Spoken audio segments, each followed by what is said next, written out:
I always believed that trust wasn't something you gave away freely. It had to be earned, nurtured, and safeguarded.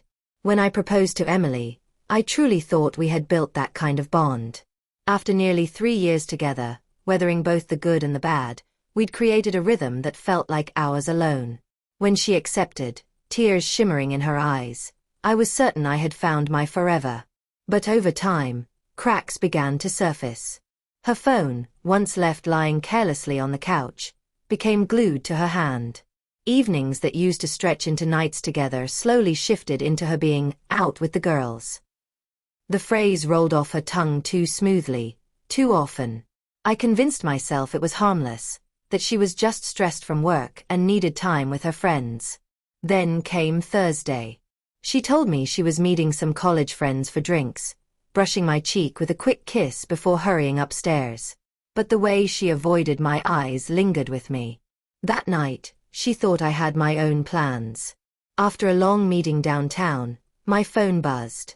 It was Matt, who happened to be dating one of Emily's friends. His voice was hesitant, almost guilty, but his words sent my heart pounding. They weren't where they claimed to be. He'd seen them heading toward the marina parking lot. 15 minutes later, I pulled into the dimly lit lot, scanning for her car. My chest tightened when I spotted it. Not her vehicle but mine. My old truck. The same one I'd sold half a year earlier. Parked in the shadows. Confusion hit me first, but then the truth walked out before I could process it. Emily stepped out, tugging at her dress, hair slightly disheveled. And beside her was Jason, leaning against the truck with that casual arrogance I remembered too well. Jason, the man she had once sworn was nothing to worry about. They didn't see me right away. I stood under the glow of the street lamp, my whole body going cold. Emily's smile slipped the moment she spotted me, her eyes wide with panic. Jason only smirked. I didn't shout. I didn't demand answers. I walked toward them calmly, too calmly. "Nice ride," I said evenly, nodding toward the truck. "Looks familiar." Emily froze, clutching her purse like it might shield her. Jason spoke first, his tone dripping with false innocence. "We're just catching up. Old friends." "Friends," I repeated, my voice flat. "At 10:30 at night, in the back of a truck?" Emily rushed to speak, suggesting we go somewhere else to talk, but I stood my ground. The truth was already laid bare. Her secrecy, the late nights, the defensive excuses, it wasn't an accident. It was a pattern. "I'm not leaving," I told her quietly. "If you've got something to say, you can say it here." Jason leaned against the truck again, clearly trying to provoke me. My voice stayed steady. "Things like this don't just happen. They happen because two people choose to let them." "Ryan, please." Emily's voice cracked. "I made a mistake." I cut her off. "No. We both know this is exactly what it looks like." The only sound for a moment was the water lapping against the dock. I could have exploded, but I didn't. I turned to Jason. "Keep the truck. Seems it suits you." Then I looked at Emily. The ring. Her hands trembled as she slid it off and placed it in my palm. No words followed.